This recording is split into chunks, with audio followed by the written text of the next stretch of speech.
Olá, bem-vindo ao canal Falando Francamente. Francamente, um cara que é mais fácil de achar. Quero falar desse trabalho aí que saiu no Trends in Immunology esse ano que passou, né? Nicho do corredor, células multipropósito do estromais multipropósito mantidas pelo exercício. Bem, aí daí, basicamente, vou dar um resumo aí para a gente entender esse trabalho, né? Isso aí é um trabalhinho de 3 páginas que, na verdade, comenta todo um outro conjunto de trabalhos aí, um em especial, mais outros, para a gente entender uma ideia que é o seguinte: na medula óssea, como a gente sabe, né, nós temos as células do sangue lá, tal, são produzidas lá, tal, tem as células do sangue, e essas células do sangue estão ali sendo nutridas, alimentadas por um tipo de tecido conjuntivo, que é o estroma, tá? Então, basicamente, esses autores aí, esses 2 autores comentam toda uma história da evolução do entendimento do que é a função desse estroma, fala um pouco da ideia dele. E aí ele passa a comentar um trabalho no qual, através de mudanças genéticas em camundongos, né, ele vai explicar por quê, mas através de mudanças genéticas em camundongo, eles conseguiram separar um tipo especial dentre os tipos de células que tem nesse estroma ali da medula. E essa célula, eu vou falar para vocês, ela tem uma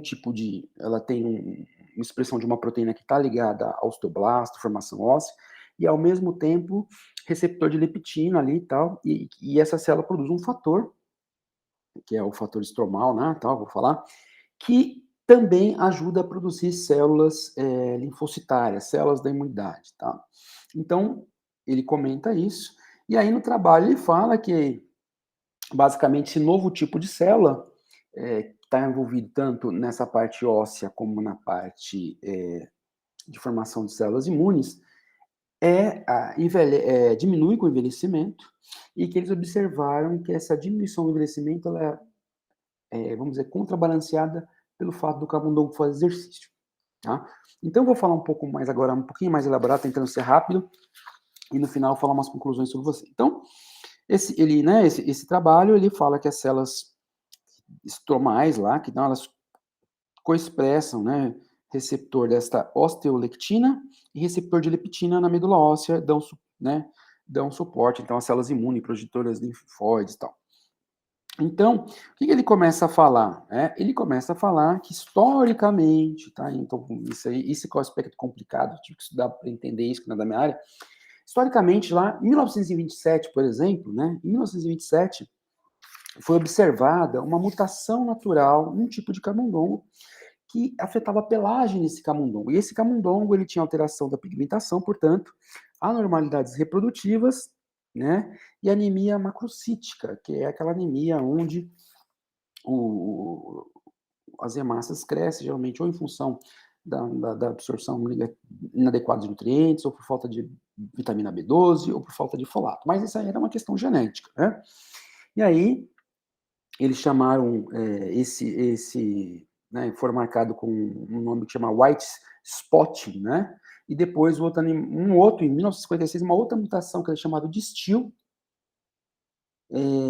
também que era de pelagem, embora fosse diferente, mas tinha mesmo idêntico, a mesma padrão de alteração, essa alteração de pigmentação, anomalias reprodutivas e a anemia macrocítica, né?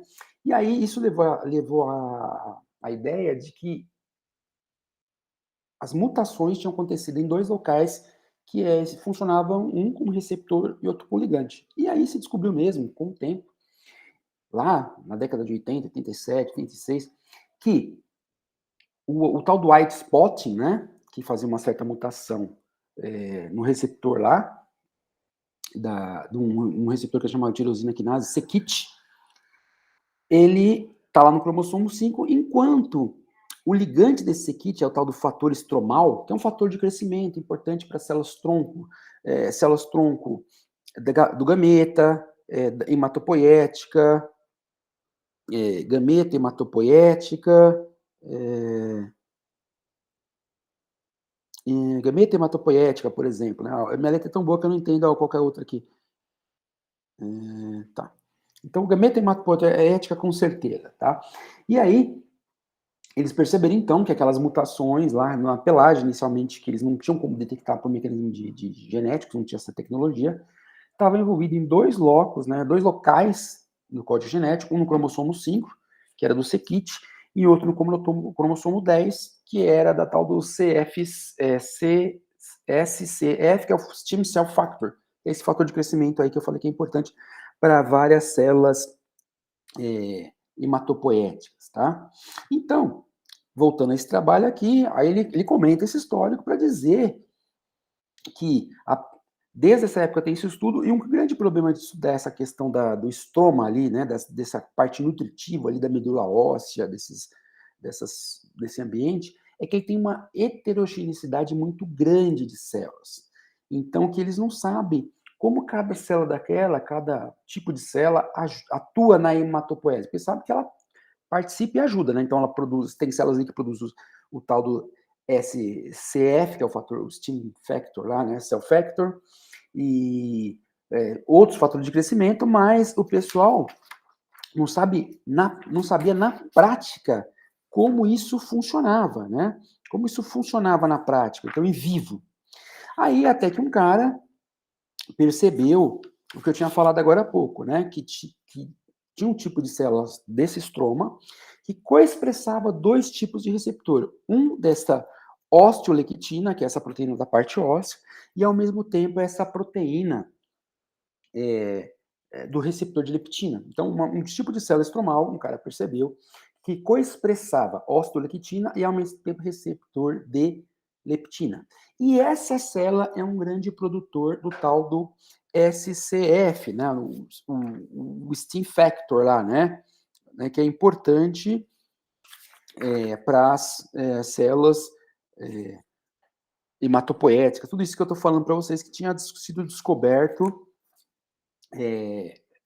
nas mutações sem querer, tinham descoberto ali nas mutações, que eles não sabiam que era isso, mas estavam envolvidos com essas alterações de pigmentação. Pois bem, aí esse estudo fala que primeiro foi o cara que descobriu então, tal de Morrison e colaboradores, descobriram justamente essa coexpressão de células de estroma que tinham esses dois, a osteolectina e a receptor de leptina. E aí um outro trabalho, onde é o trabalho que ele mais comenta, de um pesquisador chamado Shen e colaboradores, que ele fala que esses Shen e colaboradores fizeram o quê? Eles identificaram 2 subtipos aí, né, dessas células. Uma que tinha positivo para a osteolectina e positivo para receptor de leptina. E outro que tinha o receptor, mas não tinha a expressão tinha menos da proteína lá, osteolectina. Então, aqui na imagem você vê bem aqui, ó. Então, olha só, ele vê aqui, né, na imagem, leptina, que é a osteolectina positiva, essa célula aqui, ela produz o Stem Cell Factor, né, tá aqui, ó, Stem Cell Factor, e produz esse Stem Cell Factor, essa leptina positiva, osteolectina positiva, principalmente para progenitor comum de célula linfóide, ou seja, produzindo aí para as células linfocitárias, né? Enquanto o outro aqui, a leptina positiva ou a leptina negativa, estaria produzindo o mesmo fator para células hematopoéticas, né? Então, aqui, células stem cell hematopoéticas, ou seja, uma para a questão linfocitária e outra para células troncos hematopoéticas, que vão gerar várias outras células, tá? Então, você vê que ele descobriu que elas tinham localizações diferentes, uma parte, essas, por exemplo, leptina positiva, osteolectina negativa, no sinusoide, que é um tipo de capilar, porque as medula óssea não tem capilar, ela tem um sinusoide, que é um tipo de vaso, então, portanto, e essa aqui ficava perarticular, ficava próxima aqui à parede, né, de arteríolas e outras situações. Então, ele mostrou, e olha aqui também que essa outra coisa que essa leptina, receptor de leptina e osteolectina positiva manda, ela também é um estimulador para osteoblasto, tá? Então, e aí, então ele está falando aqui, né, o camundongo, que ele conseguiu, ao perceber essas células aí, leptina, receptor de leptina positiva, osteolectina negativa, receptor de leptina, perdão, positiva, osteolectina positiva, e que tinha essa função diferente, né, é uma célula estromal, mas que tinha essa função diferente. Uma envolvida com o percussor de linfócitos e osteoblasto, que é essa aqui, a positiva, 10 minutos, a positiva, enquanto que outra aqui para células hematopoéticas, né, ali do estômago, da medula. Então, ligando a parte linfóide com a parte óssea e com a produção de outras células da medula óssea. E aí o legal do trabalho é que ele fala que eles perceberam o seguinte, né? Esse próprio Shen mostrou, né? Que é o trabalho que esse trabalho aqui está comentando, principalmente. Que quando você tem fratura óssea, ou o animal é submetido a exercício voluntário, deixa uma rodinha para lá, essas células aqui, ó, que são essa leptina, né? Essa leptina positiva e osteolectina positiva, elas aumentam em quantidade e com isso elas estimulam fatores, né? A própria osteolectina para o osso, para a formação óssea e para os precursores linfóides comuns. A leptina positiva, a osteolectina negativa não muda, continua ali como ela estava no steady state. Mas essa aqui, que ao mesmo tempo estimula o osso e ao mesmo tempo estimula esse percussor linfóide comum, ela aumenta. Então, aí ele fala que o trabalho está mostrando, então, que se descobriu uma relação de um tipo de célula do estroma da medula óssea, né, que, ao mesmo tempo, faz um link entre a saúde óssea e a parte imunológica, e a produção de, por exemplo, linfócito B, linfócito T no timo. E aí, uma outra dado que ele fala interessante, não sei se eu já tinha comentado aqui no começo do vídeo, é que essas células aqui, né, essas células, por exemplo, leptina positiva, tal, essas células tal, elas tendem a diminuir com a idade. E a CLP também, que são as linfóides comuns, também diminui com a idade. Então, esse exercício aí que ele mostra foi feito por camundongos, que tinham essas separações que ele identificou, né, com modificações genéticas, idosos.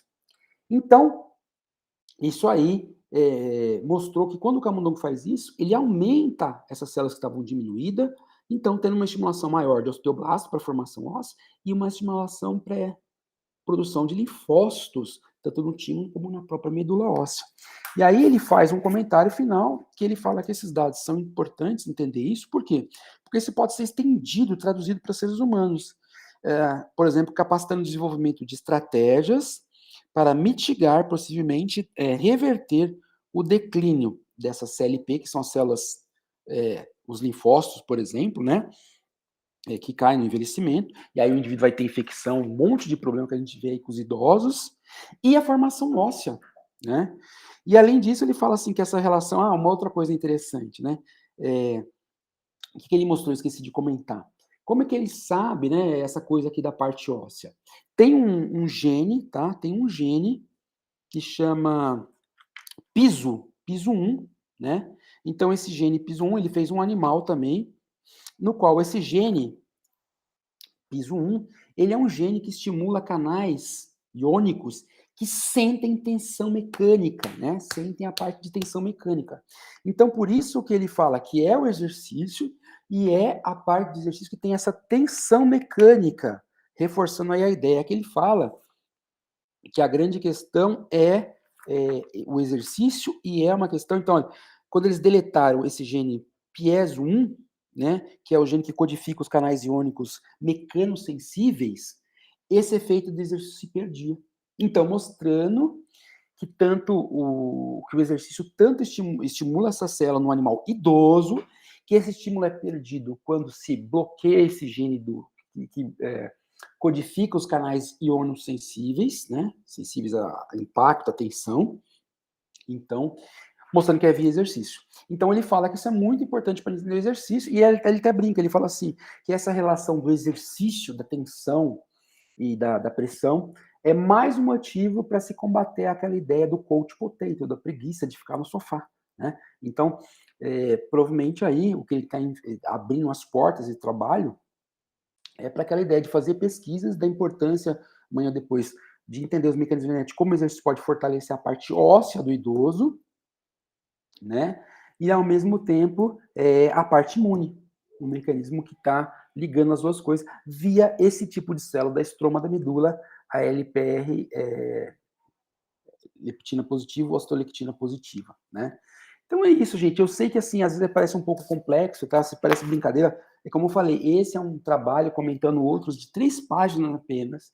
Eu tive que baixar alguns trabalhos da internet, porque esses trabalhos, principalmente do Stem Cell Factor, né, que é o fator de crescimento lá ligado às várias células tronco hematopoéticas lá, de gameta, né, vários tipos de célula-tronco, porque essa coisa do white spotting no cromossomo 5, o steel, né, e o steel lá e o cromossomo 10 tal, e as mudanças na pigmentação, eu não conhecia direito a história, eu tive que entender. E olha que interessante, que eu até sei mágico, achei um dos trabalhos, né? Aqui ó, mutação com perda de função no alelo do CKIT, esse CKIT, lembra? CKIT é o tirosina quinase, que é o receptor para o SCF, que é o Stem Cell Factor. Então, né, lembra que eu falei, quando eles perceberam que as mutações eram semelhantes, eles se ligaram, falaram, olha, isso aí é um ligante, isso é um receptor. Então, aqui a mutação específica seria aquela que foi descoberta em 1927 no camundongo, que é a do CKIT. E olha aqui a pelagem dele, ó, alterada, olha aqui. E olha o que acontece no ser humano, né? Você vê que é uma menininha, e olha aqui a manchinha que ela tem, ó. Olha a manchinha do camundongo, né? Igualzinha dela. Então, ela tem aí uma mutação, ela nasceu com essa mutação natural.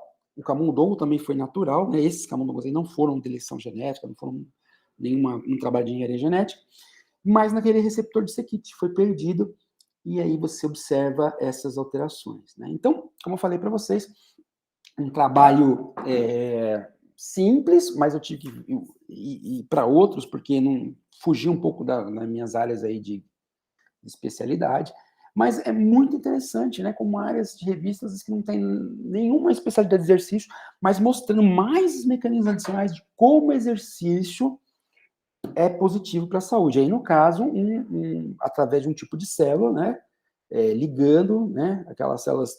Lembra que eu falei, ele encontrou duas, né? Positiva de receptor pela osteolectina, e ele mostra aquele positivo receptor de leptina que não tem osteolectina. No caso, a positiva para os dois, ligando a parte de saúde óssea com a parte imunológica, né? Um trabalho extremamente relevante, principalmente à medida que a gente envelhece, e que o efeito é via impacto.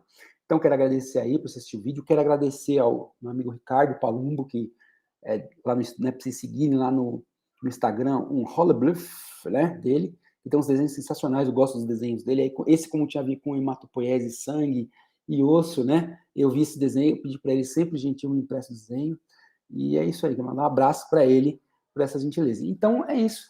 Deixe seu like aí, chame os seus amiguinhos para assistir o vídeo, até um próximo. E é isso, obrigado aí por estar assistindo os vídeos, porque como eu falei, né, nesse vídeo eu tive que estudar bastante, e quando eu vejo que as pessoas estão assistindo os vídeos, eu me motivo mais para estudar, para aprender e para dividir, tá bom? Comentem aí e vão fazendo pergunta para a gente ir aprendendo juntos, tá ok? Um grande abraço, tchau, tchau.